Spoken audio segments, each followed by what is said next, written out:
26ویں آئینی ترمیم کے خلاف جو پٹیشن دائر کی گئی اس کے کیا نکات تھے؟ بنیادی طور پر اس کے جو نکات ہیں وہ ایک دفعہ پھر میں بہت جامع انداز میں آپ کے سامنے رکھ دیتا ہوں۔ سردار اختر مینگل صاحب جو ایک جماعت کے سربراہ ہیں، جو ہم نے اسلام آباد میں جو مناظر دیکھے، جس طریقے سے ان کے 2 ووٹوں کے اوپر ڈاکہ ڈالا گیا، جس طریقے سے ان کے ممبران کو ہراساں کیا گیا اور ان سے زور زبردستی ووٹ لیے گئے، یہ بات قابل غور اور ذہن نشین کرنے والی ہے کہ یہ آئینی ترمیم صرف 1 ووٹ کی برتری سے پاس ہوئی۔ اگر اختر مینگل صاحب کے ووٹوں کے اوپر، بی این پی کے ووٹوں کے اوپر ڈاکہ نہ ڈالا جاتا تو یہ آئینی ترمیم پاس نہیں ہو سکتی تھی۔ اور پھر جس طریقے سے سردار اختر مینگل صاحب کی لاج کے اوپر دھاوا بول دیا گیا، وہاں پر ان کے ممبران جو جماعت کے تھے ان کو ہراساں کر کے ان کے اوپر اسلام آباد میں FIR دے دی گئی، کنسنسس کے ساتھ پاس کی جاتی ہے۔ یہاں پر رات کے اندھیرے میں نہ ممبران کو اس کے ڈرافٹ کا پتہ، جماعتوں کے سربراہان نے آپس میں چیزیں طے کر کے انہی جمہوری اصولوں کی نفی کرتے ہوئے، پارلیمانی اصولوں کی نفی کرتے ہوئے انہوں نے یہ ترامیم پاس کی۔ اور یہ محسن بھائی نے بالکل ٹھیک کہا کہ یہ ترامیم عدلیہ کی آزادی کے بھی منافی ہیں، جو ہمارے جمہوری اصول ہیں ان کے بھی منافی ہیں، اور یہ فیڈریشن کو کمزور کرنے کے مترادف ہے۔ تو چاروں صوبوں سے محسن داوڑ صاحب جو خود ایک جماعت کے سربراہ ہیں، خیبر پختونخوا سے سردار اختر مینگل صاحب بلوچستان سے، سابق speaker national assembly Fahmida Mirza صاحبہ سندھ سے، اور میں یہاں وفاق اور پنجاب سے، ہم نے یہ پٹیشن دائر کی ہے، سپریم کورٹ سے استدعا کی ہے کہ اس آئینی ترمیم کو ان گراؤنڈز کی بنیاد پر، کہ جہاں پر ایک صوبے کی نمائندگی موجود نہیں ہے، جس طریقے سے ووٹ حاصل کیے گئے، ان بنیادوں پر اس کو سٹرائک ڈاؤن کیا جائے۔ تو یہ ہماری استدعا ہے۔ اب دیکھتے ہیں کہ سپریم کورٹ میں یہ آگے کیسے چلتی ہے اور کیسے اس کے اوپر مزید پیش رفت ہوتی ہے۔ ابھی ہم اس کے اندر استدعا بھی یہی کریں گے، ایک بنیادی قانون کا فلسفہ ہے نیمو جوڈیکس کوزا سوا، کہ a man cannot be a judge in his own cause۔ جو جج صاحبان اس کو سنیں گے وہ خود اس کے بینیفیشری ہیں اس آئینی ترمیم کے۔ تو یہ ہماری لیگل ٹیم پہ ڈیپینڈ کرتا ہے کہ وہ اس وقت کیا فیصلہ کرتے ہیں، اور اصولاً تو یہ فل کورٹ کے پاس جانا چاہیے، ان جج صاحبان کو نہیں سننا چاہیے۔ قانون کے ان بنیادی نکات کے اوپر مبنی یہ بات ہے۔ بسم اللہ الرحمن الرحیم۔ آپ تمام ساتھیوں کی تشریف آوری کا بہت شکریہ۔ سب سے پہلے تو آج کی پریس کانفرنس کا بنیادی مقصد، جس سلسلے میں آج ہم یہاں پر موجود ہیں، 26ویں آئینی ترمیم، جسے پورے ملک نے دیکھا کس طریقے سے اس آئین کو قومی اسمبلی سے اور سینٹ سے پاس کیا گیا، تو اس کو ہم نے چیلنج کیا ہے سپریم کورٹ میں، اور نیشنل ڈیموکریٹک موومنٹ کے سربراہ کی حیثیت سے میں محسن داوڑ، مصطفیٰ نواز کھوکھر صاحب، بلوچستان نیشنل پارٹی کے سربراہ اختر مینگل صاحب بھی اس میں پٹیشنر ہے، اور ان کے بہاف پہ ساجد ترین ایڈوکیٹ صاحب آج یہاں پر موجود ہیں، اور ساتھ ہی ساتھ فہمیدہ مرزا صاحبہ بھی اس میں ہمارے ساتھ پٹیشنر ہیں۔ اور بنیادی مدعا اس میں ہمارا یہی ہے کہ جس طریقے سے یہ 26ویں آئینی ترمیم کو پاس کیا گیا، جس طریقے سے پارلیمنٹری پروسیس کا مذاق اڑایا گیا، جس طریقے سے عوام کی رائے کا مذاق اڑایا گیا، وہ ان میں جتنے بھی نکات قانونی تھے اس میں ہم نے ان کو سپریم کورٹ میں چیلنج کیا ہے۔ اور ہم یہ سمجھتے ہیں کہ آئین ایک ایسا ڈاکومنٹ ہے جو جوڑتی ہے ریاست اور عوام کو آپس میں۔ یہ وہ ایک عمرانی معاہدہ ہے ریاست پاکستان اور عوام کے درمیان، اور اس معاہدے کو اگر آپ اس بے دردی سے پامال کریں گے اور اس میں آپ بنیادی تبدیلیاں لائیں گے اور بغیر عوام کی رائے لیے، کیونکہ یہ جس طریقے سے یہ آئینی ترمیم پاس ہوئی، میرے خیال میں شاید ہی اس پہ کوئی 10-15 منٹ کی بحث بھی ہوئی ہو، تو یہ کسی بھی طریقے سے اس پہ نہ ڈیبیٹ ہوئی، نہ جو پراپر پروسیجر تھا وہ فالو کیا گیا، اور اس میں جتنے بھی لیکوناز تھے وہ اس میں ہم نے اپنی پٹیشن میں ہم نے مینشن کیے۔ اس میں پورے ایک صوبے کا الیکٹورل کالج کمپلیٹ نہیں تھا، خیبر پختونخوا کی سینٹ میں نمائندگی نہیں تھی، ریزرو سیٹ کا مسئلہ ابھی تک قومی اسمبلی میں حل نہیں ہوا تھا. اور پھر جس طریقے سے بلوچستان نیشنل پارٹی کے سینیٹرز کو اغوا کیا گیا اور زبردستی ان سے ووٹ ڈلوایا گیا، وہ بھی سب کچھ ریکارڈ پر موجود تھے.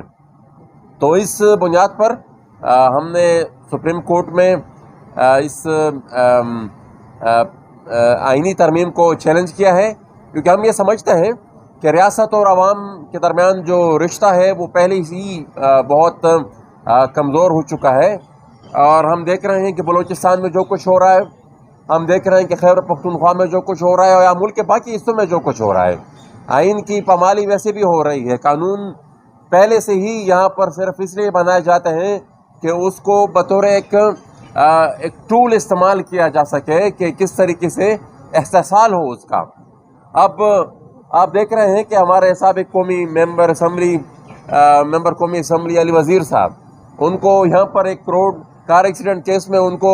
گرفتار کیا جاتا ہے، اور پھر اس کو ایک ضلع سے دوسرے ضلع سے تیسرے ضلع 3MPO کے تحت ان کو گرفتار کیا جاتا ہے. گجرات اور جیلم اور پتہ نہیں کون سے ایسے اضلاع جس کا شاید انہوں نے پوری زندگی جس میں شاید ان کو وہاں پر گئے بھی نہ ہو، تو ان کے ڈپٹی کمشنرز ان کے خلاف 3MPO کے تحت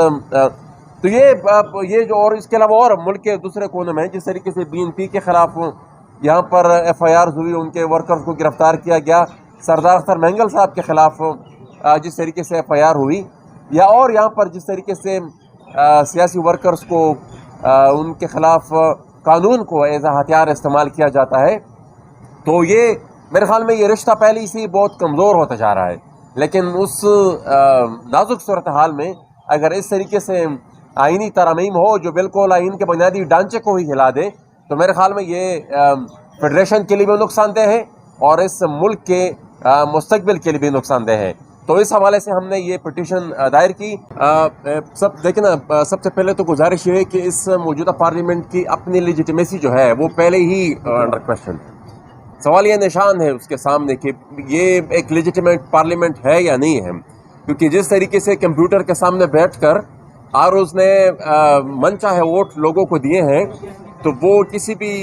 صورت میں یہ عوام کی نمائندہ پارلیمنٹ تو ہے نہیں. تو سب سے پہلے تو وہ سوالی نشان پہلے ہی موجود تھا. لیکن اس پارلیمنٹ نے پھر جس طریقے سے اس آئینی ترمیم کو بنیادی انسانی حقوق کو پامال کرتے ہوئے اس کو پھر پاس کیا، اور پارلیمانی جو جتنا پروسیس تھا اس کو پامال کرتے ہوئے جس طریقے سے اس آئینی ترمیم کو پاس کیا، میرے خیال میں یہ حقیقت میں جس طرح ساجد ترین صاحب نے کہا کہ اس پورے نظام سے پولیٹیکل ورکرز کا اعتماد اٹھانے کی طرف ایک قدم ہے. اور دوسرا یہاں کا بھی ذکر ہوا. دیکھیں، دہشت گردی یا پھر یہ ATA جتنے بھی اینٹی ٹیررسٹ ایکٹ کی جتنے بھی دفعات ہیں، ان کو ہمیشہ یہاں پر پولیٹیکل ورکرز کو وکٹمائز کرنے کے لیے ان کو یوز کیا گیا. ادروائز جس مقصد کے لیے یہ قانون بنا ہے وہ آپ دیکھ رہے ہیں کہ پورا کا پورا خیبر پختونخوا تقریباً 1 ضلع شاید رہ گیا ہو، وہ بھی شاید صرف سٹیز رہ گئے ہوں، باقی پورا کا پورا صوبہ جو ہے وہ دہشت گردوں نے ٹیک اوور کر لیا ہے. تو ان کے خلاف پھر یہ قوانین بھی نہیں ہوتی، پھر یہ ریاست کی جو ایکٹیویزم ہے پھر یہ بھی نہیں ہوتی. ہاں، پولیٹیکل ورکرز کے لیے اس کی جب استحصال کی بات آتی ہے تو پھر ان قانون کو بڑا ایفیکٹولی پھر استعمال کیا جاتا ہے، جو کہ میرے خیال میں بہت ہی زیادہ، جتنا بھی آپ اس کی مذمت کریں وہ کم ہے، اور یہ انتہائی افسوسناک ہے. آپ کو اس سے بھی آگاہ رکھیں گے. ساجد ترین صاحب بلوچستان نیشنل پارٹی کے سینئر وائس پریزیڈنٹ بھی ہیں، سپریم کورٹ کے وکیل بھی ہیں. اب یہ اپنا موقف آپ کے سامنے رکھیں گے. بسم اللہ الرحمن الرحیم. شکریہ. جس طرح محسن داوڑ صاحب نے بڑی تفصیل سے بات کی اور مصطفیٰ کوکر صاحب نے بات کی کہ آج کہ جو پٹیشن ہم نے مشترکہ طور پہ فائل کر دی سپریم کورٹ کے اندر، یہ 26ویں آئینی ترمیم کے خلاف انہوں نے تفصیل سے اس پہ بات کی. ہماری پارٹی یہ سمجھتی ہے کہ جو ترامیم لائی گئی، یہ پہلے اس سے ترامیم لانے سے پہلے بھی ہماری پارٹی نے ایک واضح موقف لیا تھا کہ پاکستان میں اس وقت جوڈیشری کو قابو کرنے کے لیے یہ سب کچھ کیا جا رہا ہے. اور وہی ہوا کہ ہماری پارٹی کے ممبران کے ساتھ جو کچھ ہوا اور